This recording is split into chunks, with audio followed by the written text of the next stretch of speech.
Hey everyone, Logansryche here. Welcome back to another episode of Aternos Minecraft. Today's episode, we are going to clear out the rest of this building.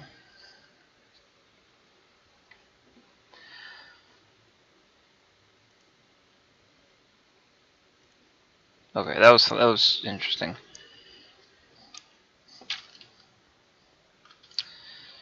Because if you recall from a previous episode, already cleared out some of this. Now I'm not sure whether I should keep these windows here or create potential portals on this side, as I did on this side.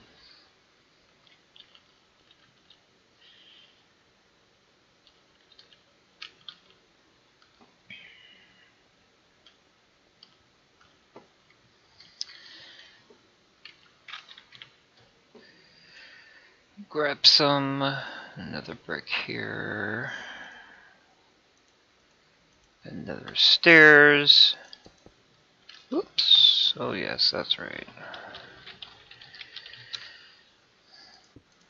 Oops, because how this nether is set up in particular.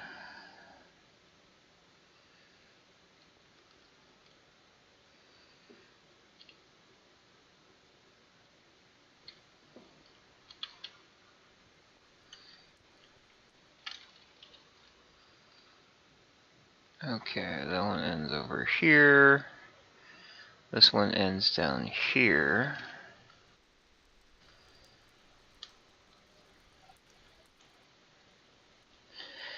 I believe the other side is the same way.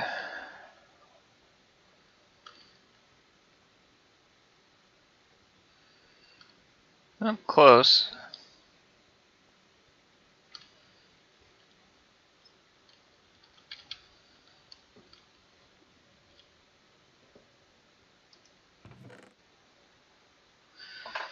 Rather work gold ingot saddles. Okay.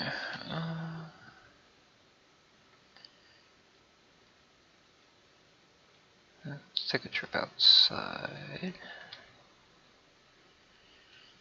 Patch things up from out here.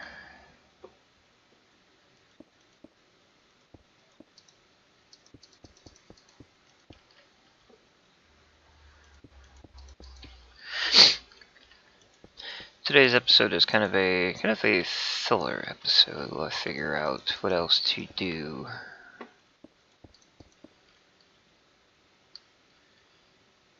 You know, they're already, hasn't already been done.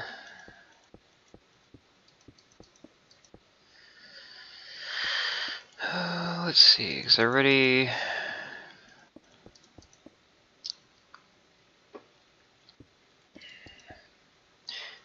built a whole bunch of GPS stuff. I already built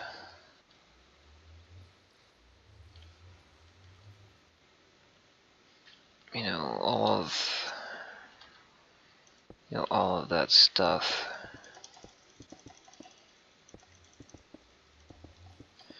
So it's like, well, what else, what else do you build, or do you show off, or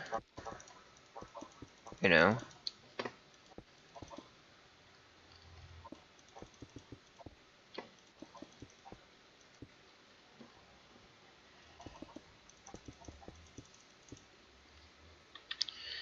know what?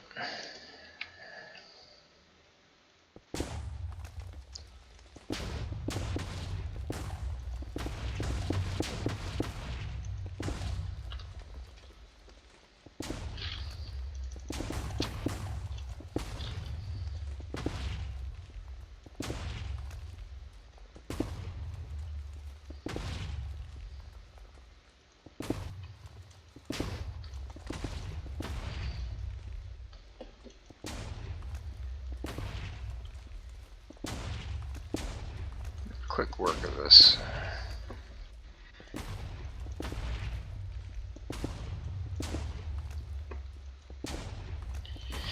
For those that are curious, the explosive pickaxe comes with slime fun.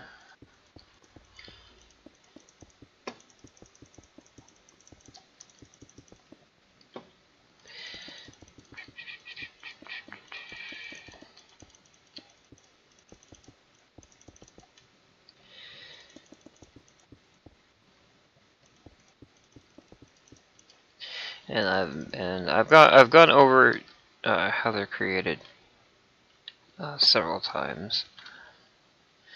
I found them to be extremely useful.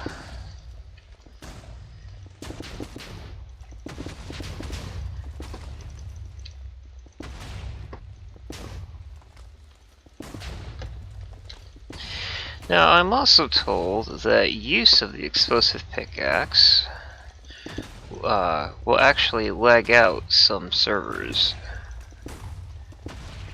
especially when you're rapidly using them.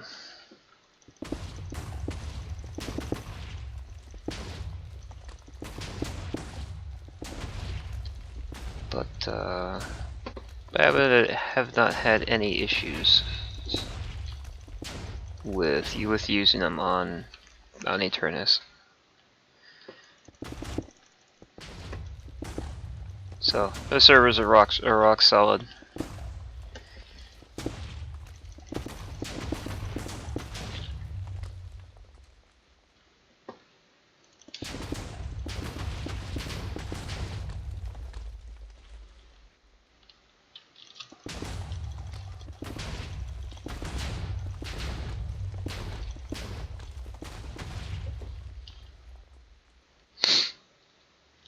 And for those that are curious,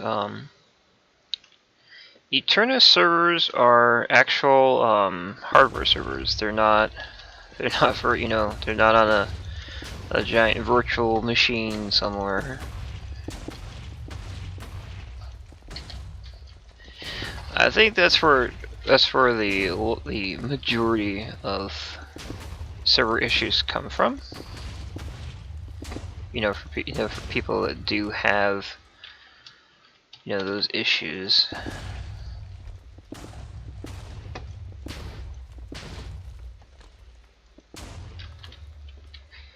Because their server hoster has attempted to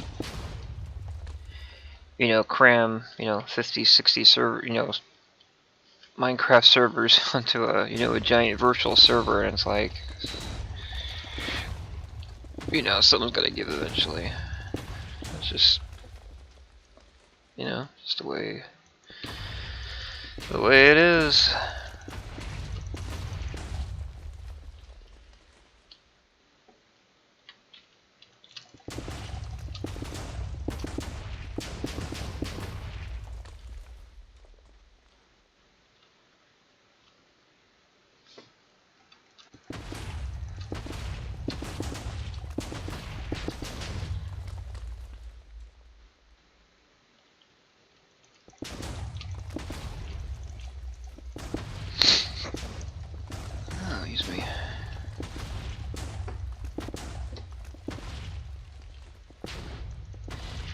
But having an explosive pickaxe makes quick work of a lot of stuff.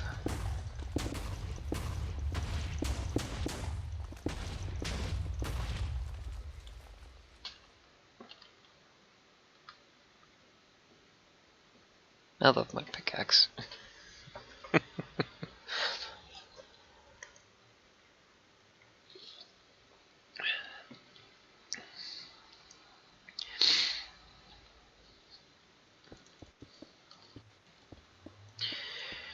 Now, I have also ran into the off issue more than once, where I'll see I have a pickaxe in my inventory. I'll be like, oh, okay, so I have a regular pickaxe, and come to find, then obviously it's not a regular pickaxe, and be like, ah, dang it.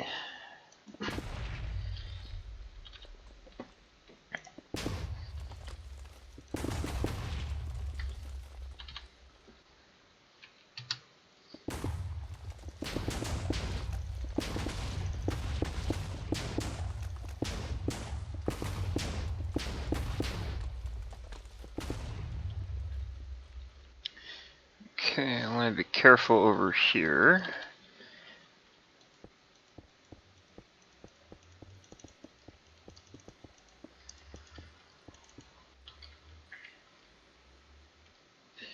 So created a well, I created a space for a portal. I never actually built the portal. Yeah, right there.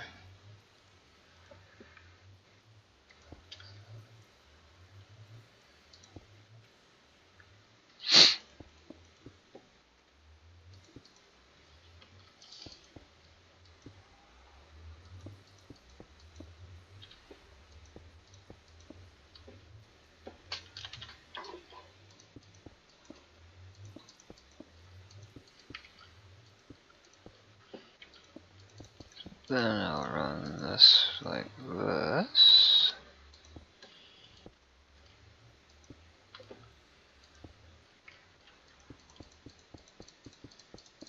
And I'll run this all the way down here. I know I went and deleted most of this.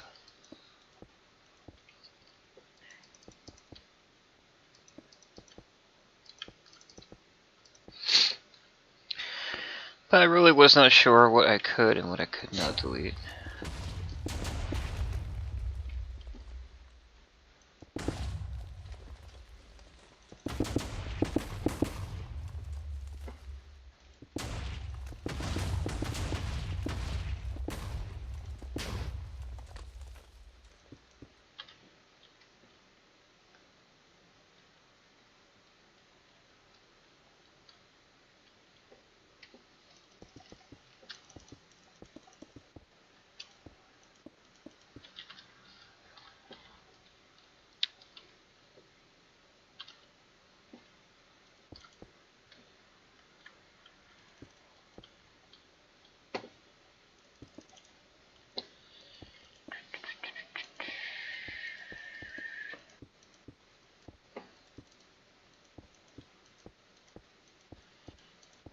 Because, you know, again, the whole point of this version of the Nether is to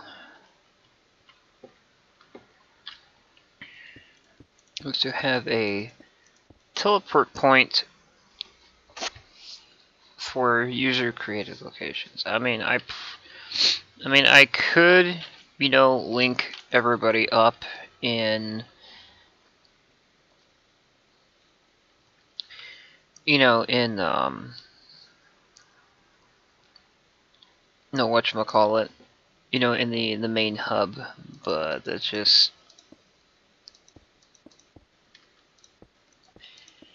you know, I don't want to have, you know, all of those, you know, teleport points there. You know, it becomes very impersonal, as they say.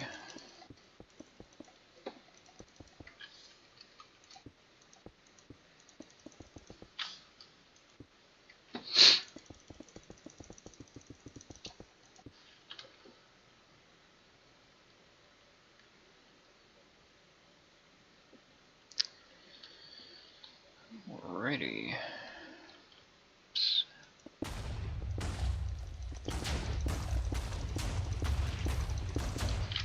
Oops.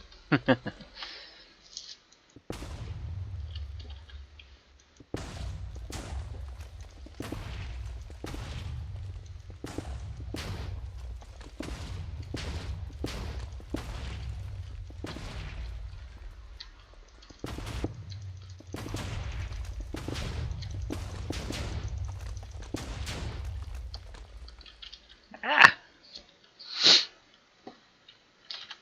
Even in creative mode, you are still very much prone to falling if you're not careful.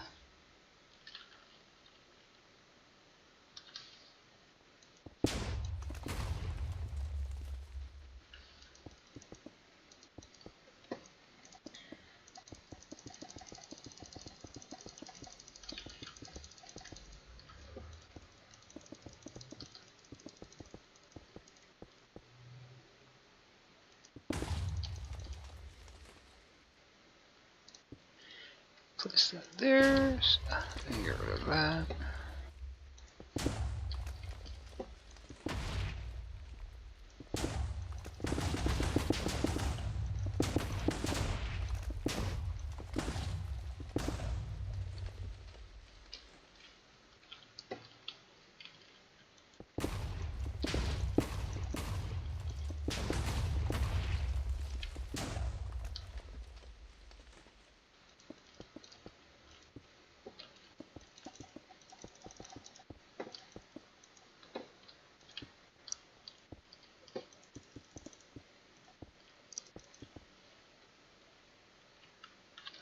Okay.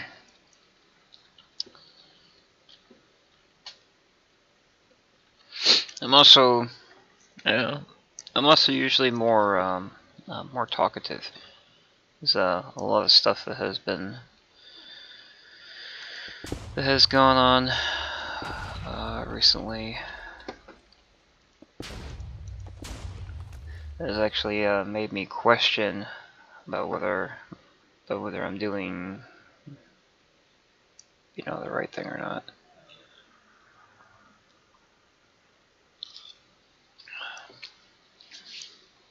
I mean, it's great. That this series has, caught the attention of,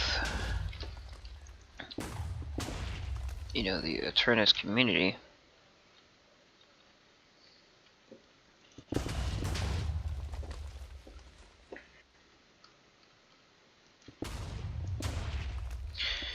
At the exact same time,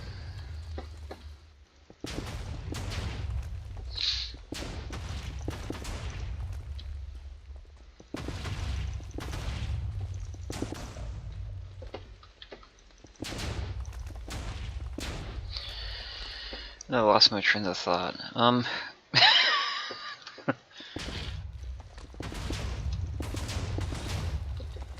There was going to be a point in there somewhere. I just don't remember what it was going to be.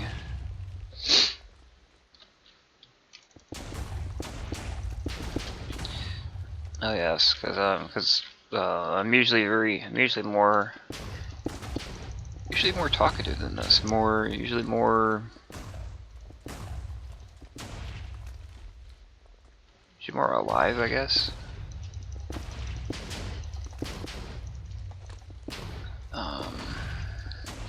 Because recently I'm for those of you who have YouTube channels or mess with with YouTube and stuff like that, they recently changed it so that subscriptions that you receive from both regular YouTube and YouTube gaming are now combined, which is that's a good thing, because then that means that everything is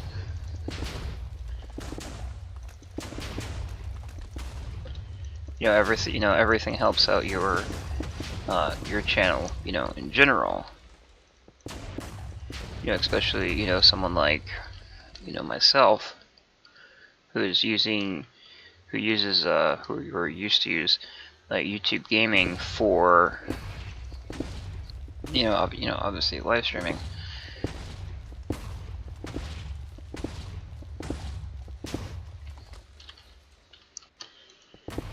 But yeah. Oh, this one. I was about to say this one goes down pretty far.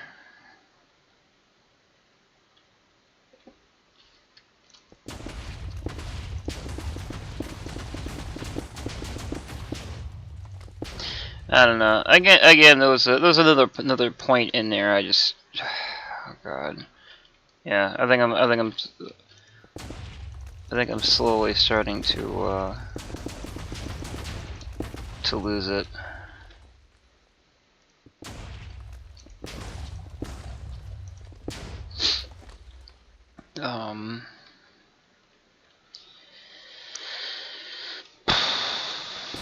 I think I'm in a low point again.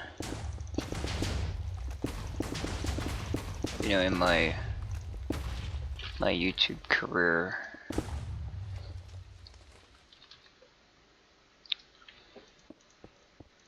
I'm not sure. Be completely honest.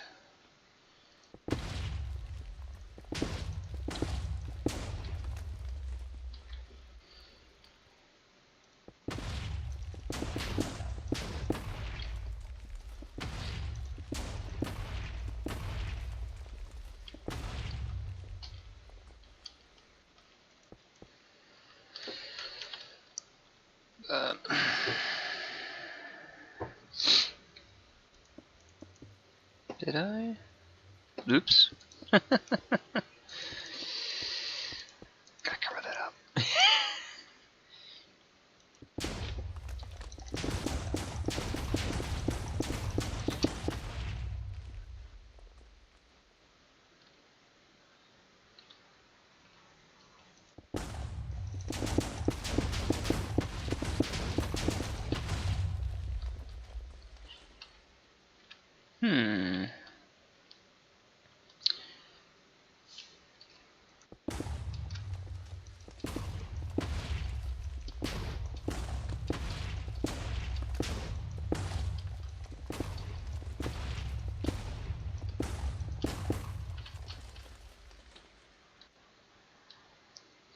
Weird. Okay.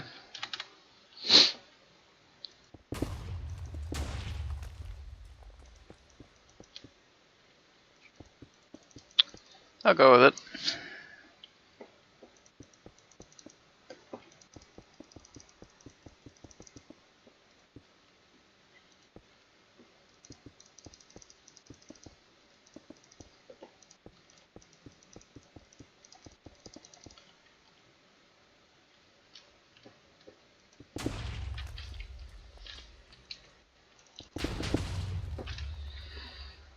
There have been several points I've wanted to make in this video, and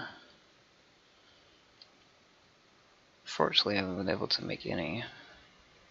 I keep getting distracted, keep losing focus,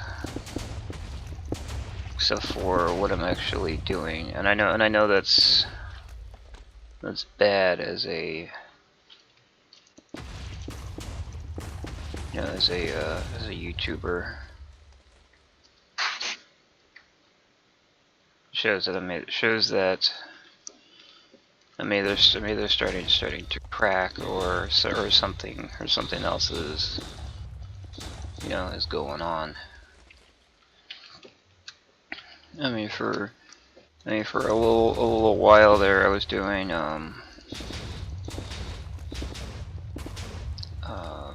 pre-recorded content, just so I could try to get my affairs in order, and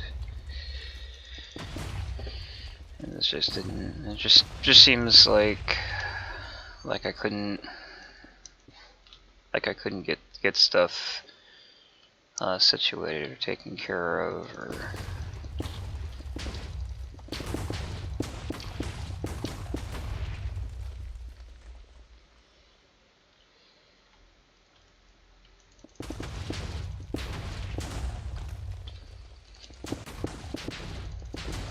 I don't think it's enough to warrant a psychotic break. Excuse me, but pretty close. I mean, it's not, it's not like I'll go out and do something to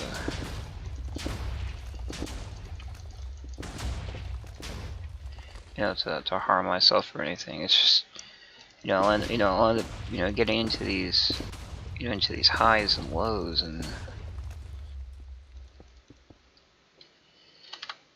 usually a low will end up with me either either recording crappy content or I'll end up losing focus like horribly.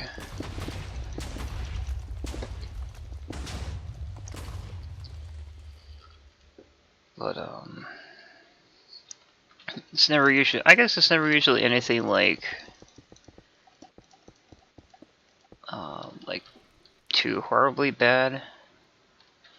I mean, I know, I'm sure, viewership wise it'll suffer, but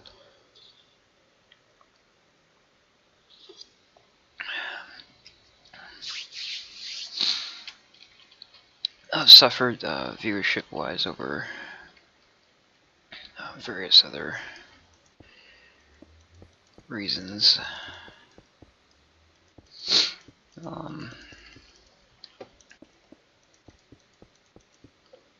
I mean, I'm not the the only one in that department either. As you know, there'll be something, some cause or some event that's gone on that I've taken care, or taken an interest in, like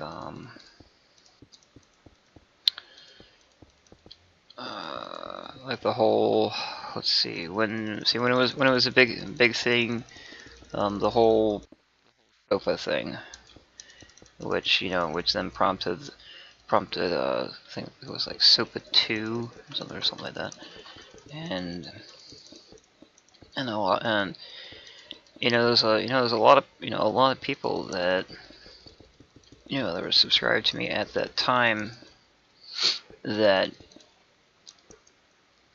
that agreed with me, but at the exact same time I lost some followers, and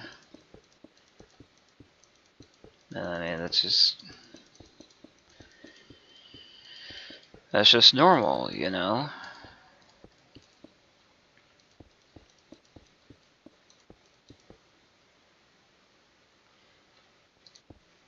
But then, then, my standard reaction is, well, I put that content out there, but at the exact same time, I don't want, what I say, what I, do, here on the channel to become, overly political.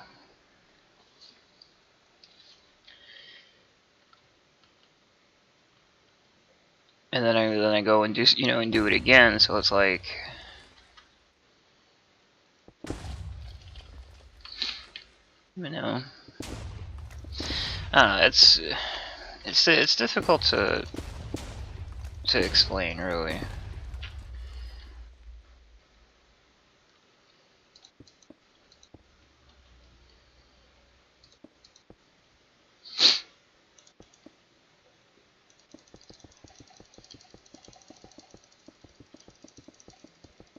But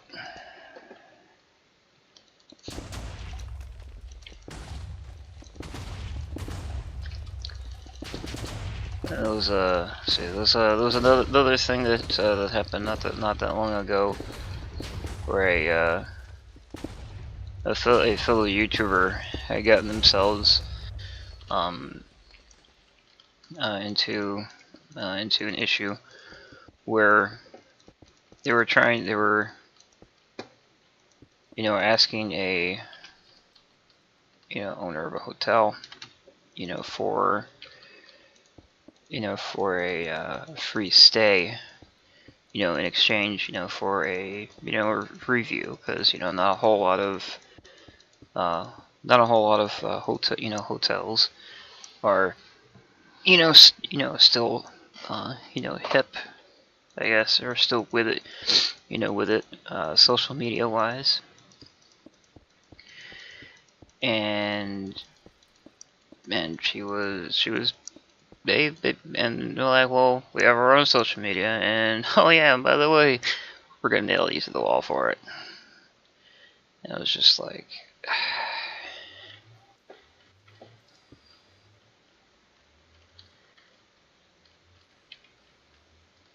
it was a completely ridiculous situation. It was horribly uncalled for, because you don't, when you get into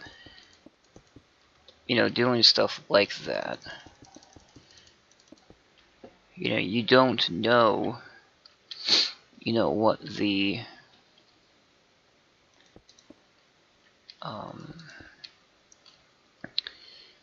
what the repercussions are going to be, because not everyone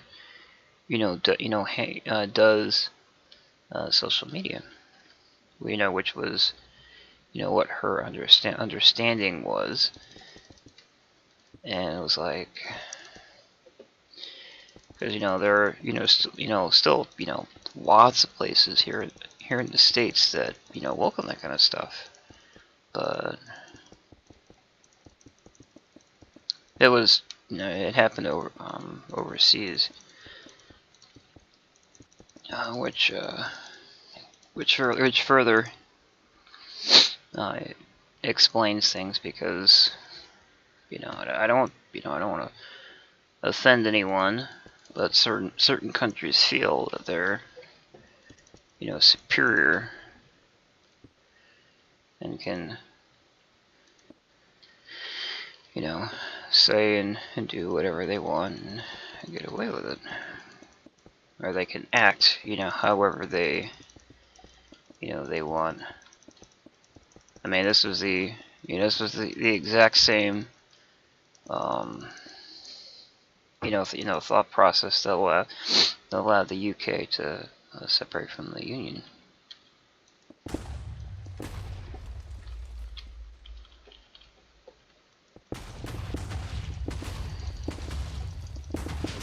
So yeah.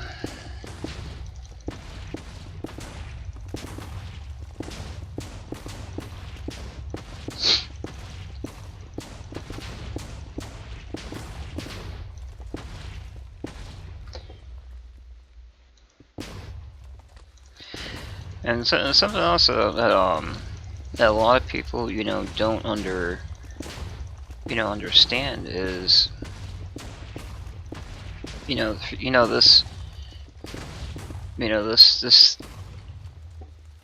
this thing that we're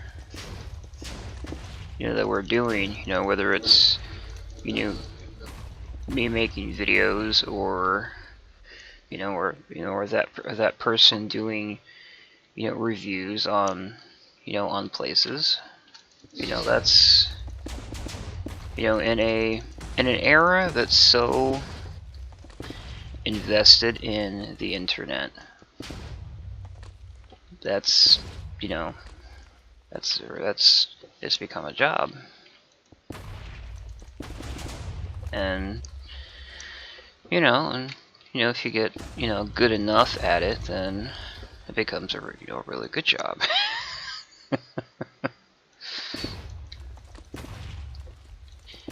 Which is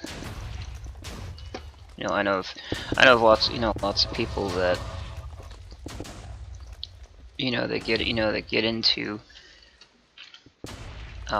live streaming or YouTubing, because it's they enjoy, but at the exact same time it's something that they want to try to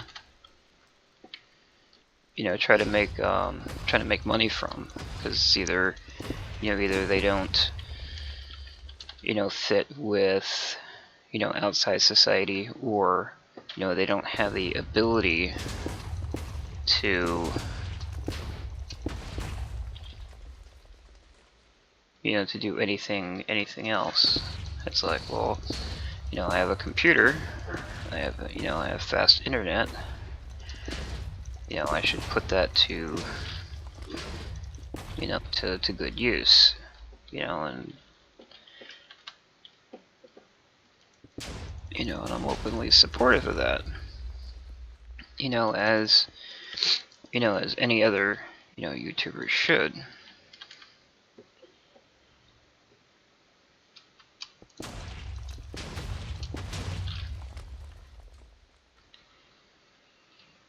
But yeah, I mean, I do, again, apologize, if you're watching this and you listen to me, ramble on. Again, usually I'm more with it. Usually not so nitpicky, I guess.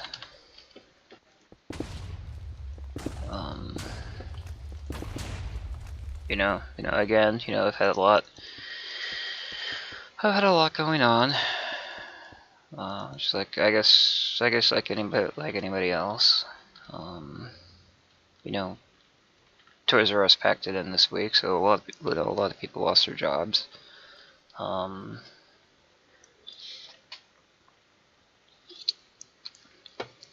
Kmart closed more stores, so more people have been, losing their jobs left or right. Which is unfortunate, because these are companies that were staples of how stuff used to be done, and especially in the case of Kmart. Sears bought them out, and which ended up doing themselves in, because one of the major things that Sears had to ended up selling off at the end of last year was Craftsman, which Sears, Craftsman had been a Sears brand for like forever and a day. So Craftsman is now part of Black & Decker, which is unfortunate, because Black & Decker outsources a lot of their their stuff to outside the US.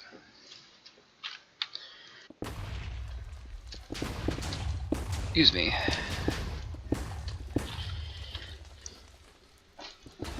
And then in the middle of that,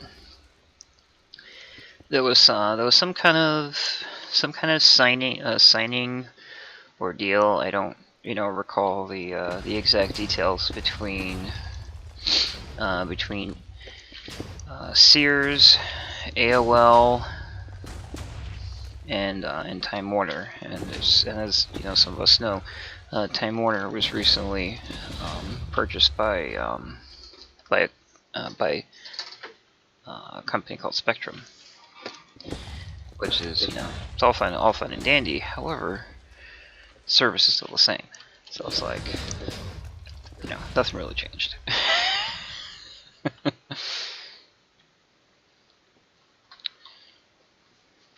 But it's not really. It is their fault, but at the exact same time, it isn't their fault, because especially it was explained to me, and this by a technician for Google Fiber, and a further technician from Verizon backed it up, is that your internet lines are delivered over overhead, or for if you're in a rural area, obviously your lines are underground, so you don't really have this issue. And over time, the lines will get cracked, or frayed, or animals will, get into the load centers and, have to be cleaned out and stuff. But if you have one internet line that goes from the distribution center out to one house, hey, you got really fast internet. Doesn't matter, if that line is cable, or if it's phone, or if it's DSL. Hey, you got fast service. You start packing on houses, then suddenly speed, starts to slow down. Which is always been an issue with getting internet over cable or DSL, because DSL is nice. I've had DSL before while living in Florida, and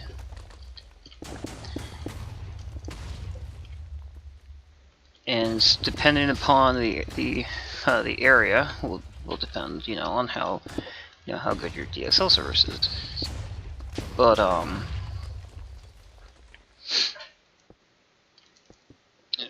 so your overall speeds will bottom out. But with and then when you get into like suburban areas, like where I'm at, or the nice chunk of American cities, are made up of suburbs. You have hundreds of houses and lines that go everywhere, and then you're like, well, and then people wonder why their internet lines are so so messed up. But yeah, with true fiber optic internet, you don't have this issue, because you can run as many fiber optic lines to an area that you want to, and not have the drop in in speed or quality, which is again something that a lot of companies still haven't quite grasped. Like in the case of Time Warner, all the old lines up here are old Comcast lines, because up here Comcast was bought out by Time Warner.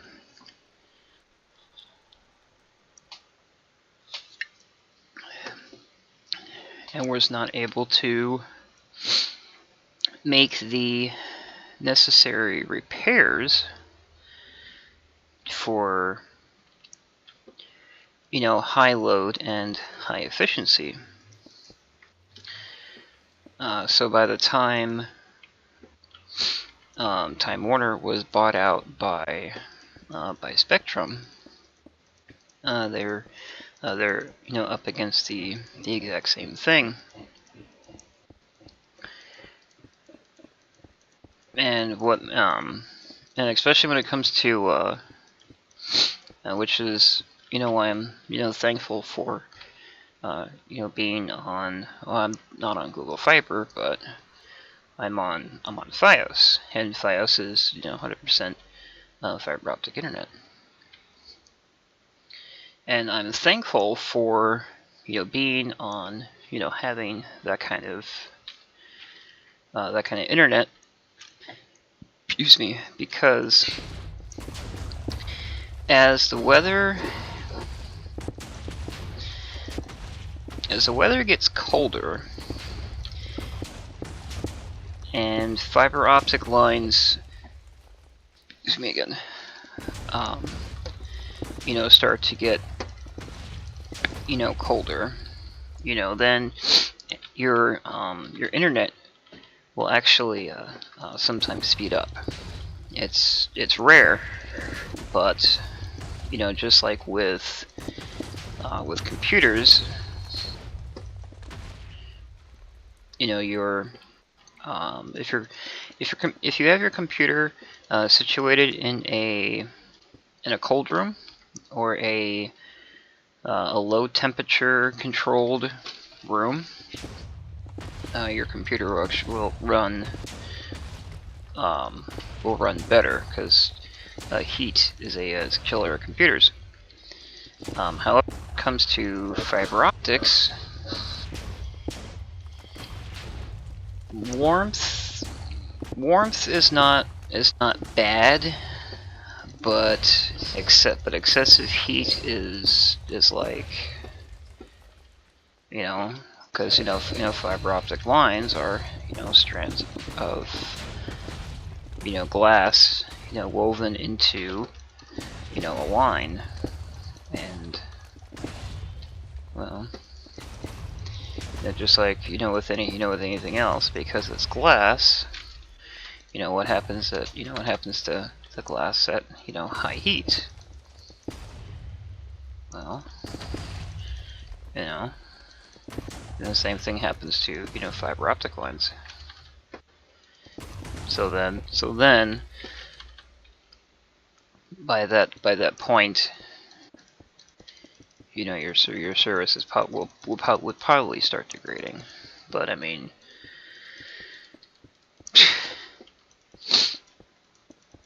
you'd have to have like internet out in the middle of the desert or in the middle of nowhere to you know, to have temperatures like that. I mean, that's like, you know, extreme case.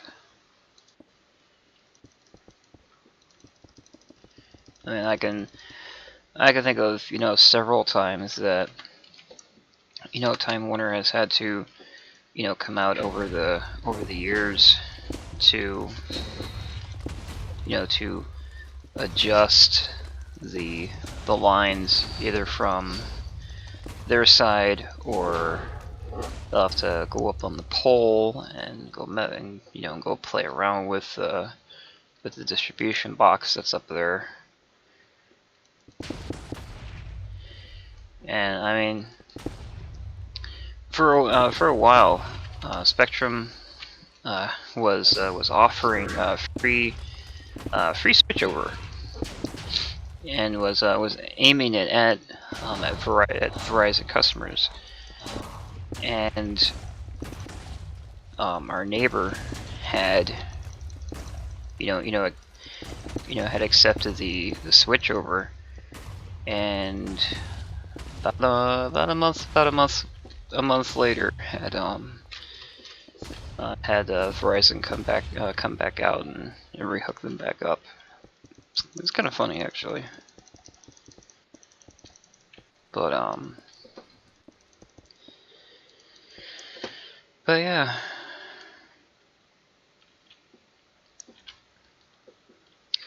But Google Fiber isn't just, you know, available anywhere. You know, it's still, you know, select cities. It's still a Verizon still, or Google still considers their fiber internet to be test service. You know, because they're still, I guess, still testing the validity, because it's in, select cities. But the next best thing is FiOS, and even though, you know, you're paying for, you know, a bundle, It's worth it to me. You know, it's worth it to me. You know, for what we, for what we use it for here in the house. I mean, without it, I wouldn't be able to. I wouldn't be able to live stream. When I was doing that, and I wouldn't be able to play majority of the multiplayer games that that I do play when I'm not recording.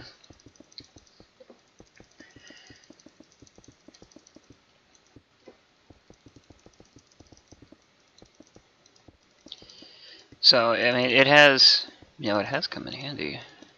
And for those of you who are curious, I'm on 100, and at the time of this video, I know that Verizon's fastest right now is 500. But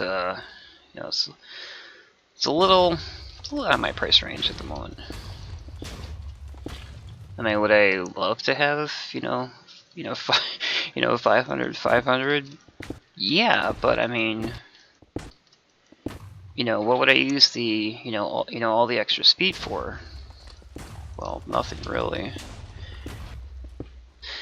Unless I was running a a major major service like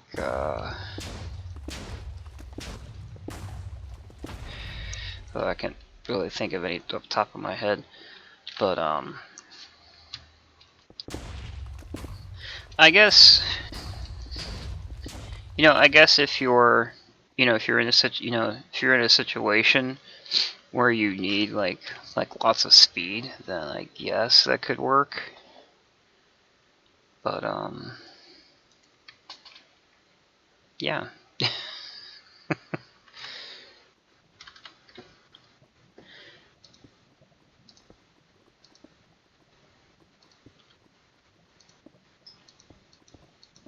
I mean, for me, 100 is fast enough. I've been able to, like I said, I was able to, take care of, all of my live streaming stuff, all of my multiplayer games. I was able to run a radio station for SL when I was when I was playing around with that.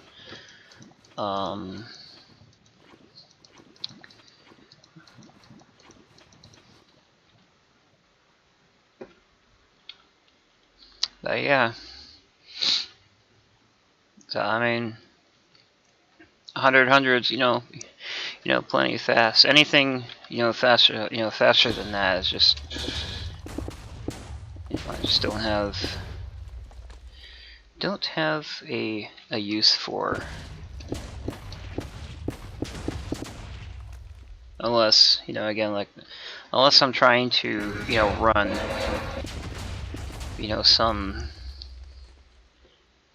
some service like a like a file sharing service, or a video service. But at the exact same time, I can I could still do that with 100 internet. So it's like, well,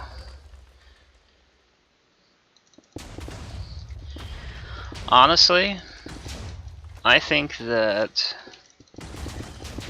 Verizon has offered the package for while offering those speeds. It's a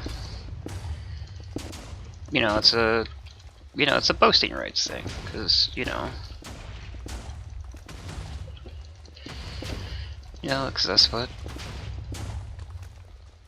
internet providers and gamers and the like do. They they boast that they have the best of everything. And if you don't, well, more power to you. but yeah.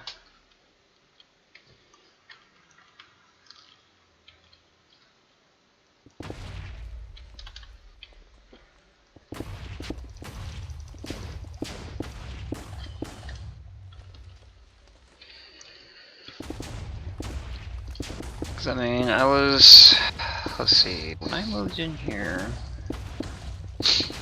the internet speed was supposed to be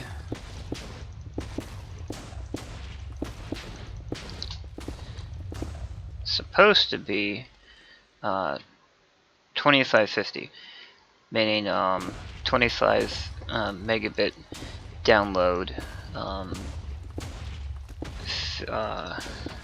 no, 25 megabit upload, 50 megabit download, which for basic internet, that's actually not bad. However, what we were actually receiving, because at the time we had, we have my laptop going, Sage's laptop going,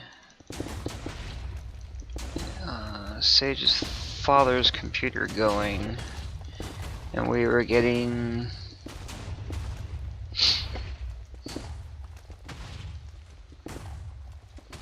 maybe 12 megabits download and like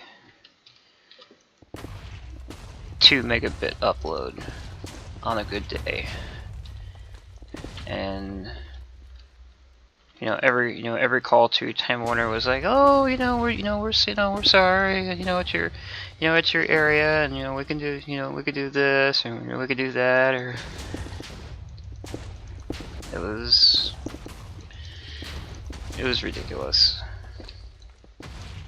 But I mean, at the exact same time, is completely understandable, because I used to work as a in a Time Warner call center when Roadrunner Internet was part of Time Warner, and for some reason in particular, this section of New York would always go out at least once or twice a week. It was like the distribution center couldn't handle the load. But I mean, at the exact same time, that's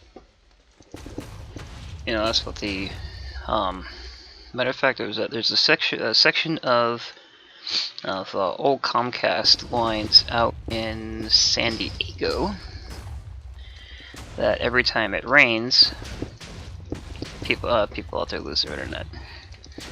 And I know for a fact the folks on Spectrum probably experiencing the exact same thing. So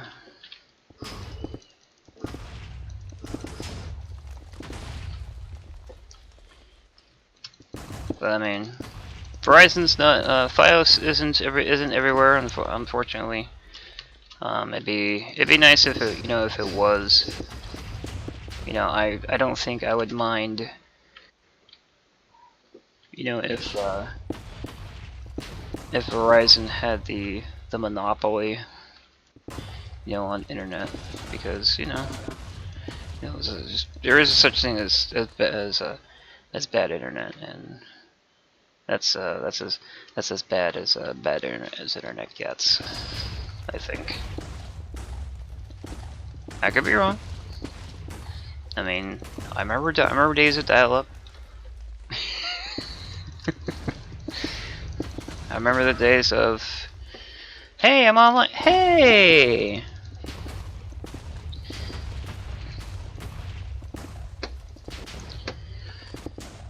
I remember the Remember the days of, hey, I'm connecting to the internet. Oh, I'm disconnected because my aunt decided to call.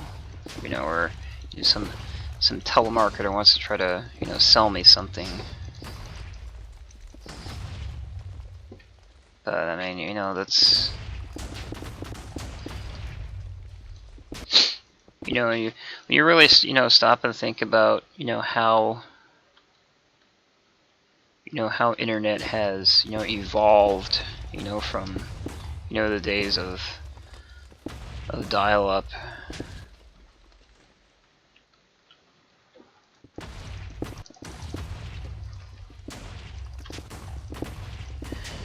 You know, some of us, you know, sit back and, you know, wonder, how did we survive? You know. I remember my father-in-law once telling me that that he found a way to get it so that when he found a way to split the phone line so that when someone called in, it wouldn't knock you offline. You know, which was, you know, a huge thing. You know, back in the day of, you know, early interneting. And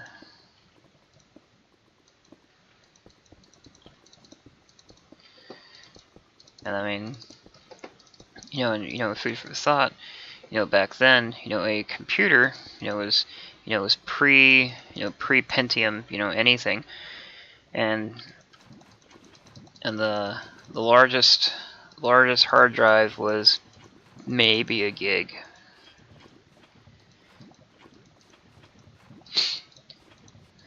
My first computer was a IBM 286.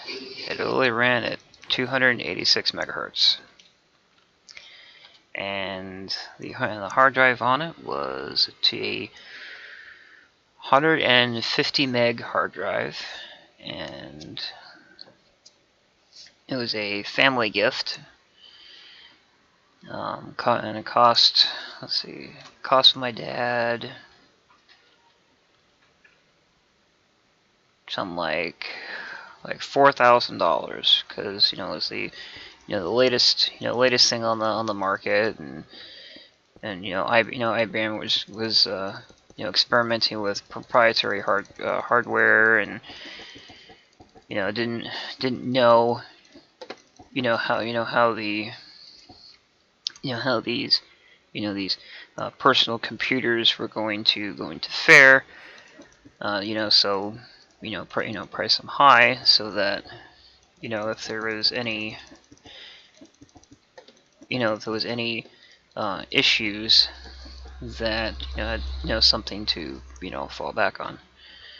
And I remember my dad had asked the salesperson, about the size of the hard drive, and the salesperson was like, oh yeah, this will be, plenty size, plenty big for whatever, whatever you want. You'll never be able to fill the hard drive. Had the hard drive full the next day. It's like,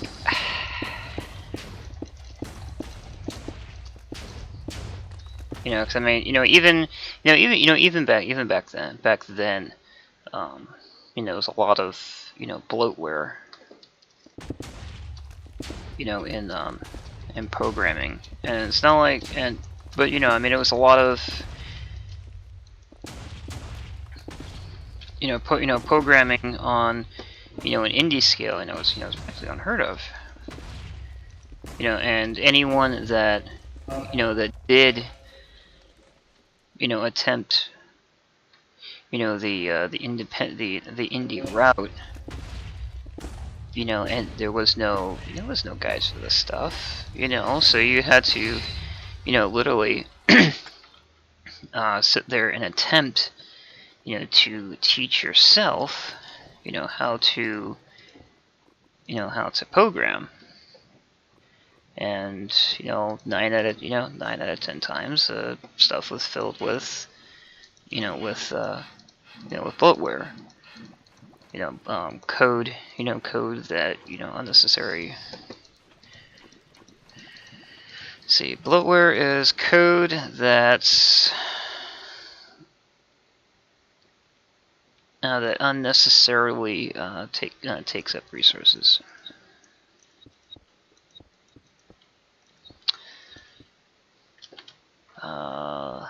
Official Linden Labs viewer for Second Life still has lots of it, but but a lot of that is sourced out to again people who don't really know what the heck they're doing.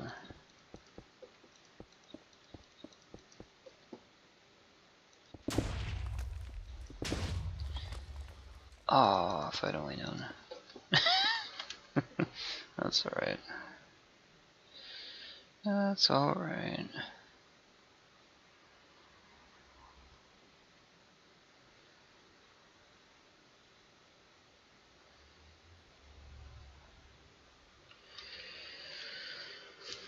Well, that's been fun. Appreciate anyone who sat through that hour long ranting. Anyways, I do appreciate anyone and everyone that comes to check out my videos, whether it be Minecraft or Stardew Valley or anything else that's on my channel, as it does help me out as a YouTuber in ways you probably don't know. In the meantime, I'll see everyone in the next video.